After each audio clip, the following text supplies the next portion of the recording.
Hey guys, so we are starting a brand new curriculum and I wanted just to walk through it with you so that way you know what to expect whenever you walk in on a Sunday morning.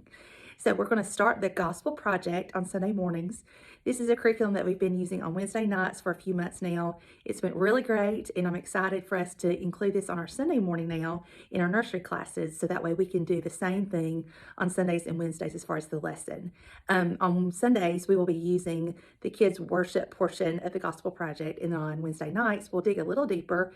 We will still do the same story that we did on Sunday on Wednesday, but with some different activities, and we'll include some extra stuff too. So I'm going to just walk through from beginning to end. It looks very different from the Bible app for kids that we've used for several years, and so I want you to be prepared so you know what to expect, okay? So the lesson for each week, what's cool about the Gospel Project is that it does a really good job of starting from the beginning of the Bible and going through the end and helping children to understand that the Bible is one big story and that all these stories are a part of a big story of God's plan to rescue his children. First page, it always explains kind of what this story has to do with Christ and how he's a part of every single one of the stories. And then just a big picture that we follow for the whole month of does God keep his promises? That's this month. And yes, of course he does. And then the key passage, which we would call a memory verse. Then you will see in your lesson, there is actually a leader Bible study. I highly recommend not to pass over this. This is really important because it helps you to kind of prepare for what the lesson is going to be about. And I can tell you just from my point of view that this really touches my heart every time that I read it, and it's really meaningful. I always look to that the very first thing. So I would encourage you to do that. Then the next page is going to be just your supplies. I go through and I delete anything that is super messy or that requires lots of supplies. We only have our kids for an hour on Sunday mornings, and so I don't want us to do anything that that's going to be hard, just to be honest. I want it to be meaningful, and I want it to be a lesson that you're confident in teaching and not overwhelmed. So hopefully that you appreciate that. If you would like more crafts the week that you teach, just send me a message or send your children's director a message, and we would love to help you find some extra activities to add to that. So in the lesson, every time that it mentions a song or the Bible story or some type of video, that's always going to be on the Connect Kids YouTube playlist, just like we did with the Bible app for kids. Whenever you pull up YouTube on your Roku, you're going to go down to library, and I'm just using the down arrow. You're going to go down to library, and it's going to tell you in the lesson what playlist that we're using, which for this one is Unit 4, Session 1. So I included the play music just because that goes good. It's fun to have music play whenever the kids come in. And our kids, we've got kind of conditioned them to whenever that music's playing, it's playtime. Then, of course, the cleanup song is great to use as well. Following that, you're going to see where there is the Bible story and then songs. So in the lesson is very scripted. You are simply just going to follow the flow of the lesson. The children play for the first 30 minutes. So if your service is starting at 10:30, let them play until 11 o'clock. At 11 o'clock, do the cleanup song. And sometimes, depending on how much they've played, you may have to do that cleanup song 2, 3, or 4 times for them to clean up. But it's really important that you clean up before you ever start your lesson, because they're going to be so distracted if there's toys laying around. So I strongly encourage you to clean up and get them at a table or sitting in a circle of the floor or whatever that you're most comfortable with. Then you're just going to simply just follow straight down the line of what the lesson says. Anything that's in red is stuff that you need to be aware. It's probably where a video needs to be played, or it may be that you have some type of supplies that you need to use. So just be aware that the red is important.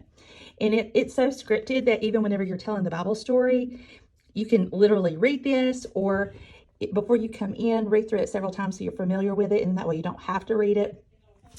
While you're doing the Bible story, you can use, there will always be a Bible story picture that you can show the children. Whenever you're doing the Bible story, I do encourage you to use an actual Bible. Even if you actually don't read out of it, just having it in your lap or on the table just indicates to children, this is from the Bible. And I always like to tell children, whenever I'm telling a Bible story, this is a true story out of the Bible. And we know it's true because God put it there. We live in a world where sometimes we have a hard time figuring out what is truth and what is not, and we never ever want our children to question if the Bible is true or not. And so just telling them that over and over and over as their children hopefully plants that seed that the Bible is true and I can trust it. So there, with the pre-K age, there will be a little card for you to actually use like as a bookmark to put in your Bible. And this has the key passage or the memory verse on it. And so you can use this as a way so that way you're not trying to flip through your Bible. You can quickly open it and then you quickly have the key passage in front of you.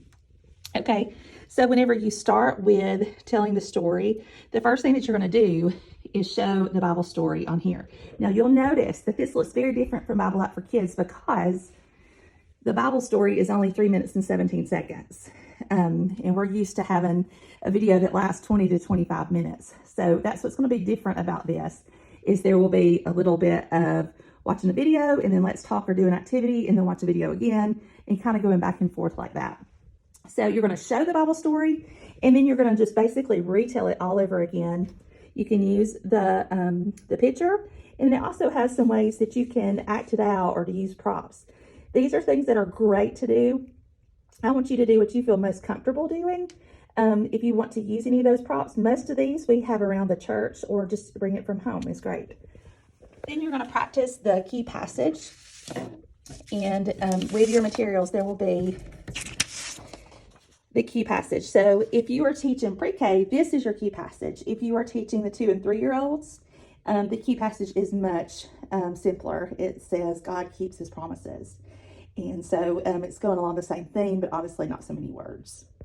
Then you'll sing an actual Bible verse song. Numbers 23:19 is our song this time.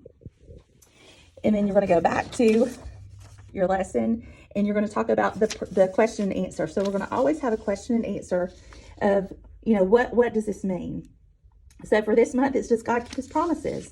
And the answer is on the back. Yes, God always keeps his promises. Then again, you're going to go back and it encourages you to do a prayer and to do a song. The song is here on our playlist.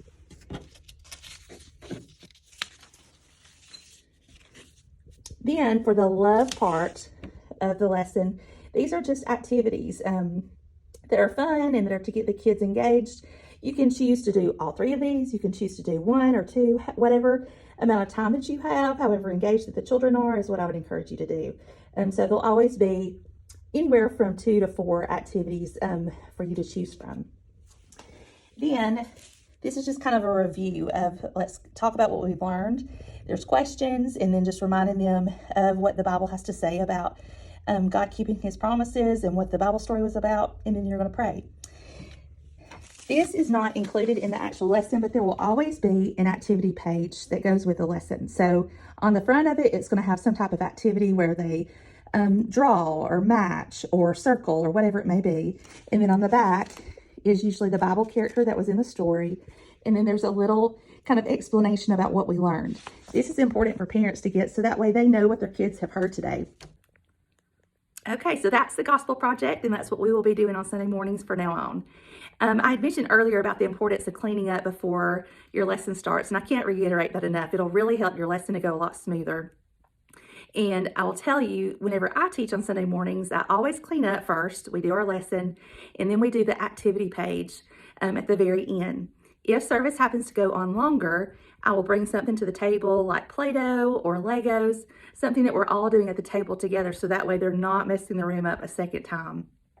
That makes cleanup a whole lot easier. The kids are excited whenever the parents show up. The kids are all sitting at the table. You're not having to stay for an extended long time to clean up. And it doesn't look like a bomb blew up whenever the parents show up. So I highly encourage you to do that. And I also encourage you to look over your lesson and to look at the videos before you come. Just taking a solid 20 to 30 minutes on Sunday morning or Saturday night, just to look over that, to familiarize yourself, is going to make things go a whole lot smoother. You're going to feel more prepared and know what's going on. And it's going to be more meaningful for you as you're teaching as well. So thank you so much for your willingness to serve. I cannot reiterate enough how important that you are to what we do on Wednesday and Sundays. You help us to share the love of Jesus with our kids. And I don't say that lightly. That's so important. And we are ministering to families, allowing parents to go to service. So thank you so much. If you have any questions, please let me know.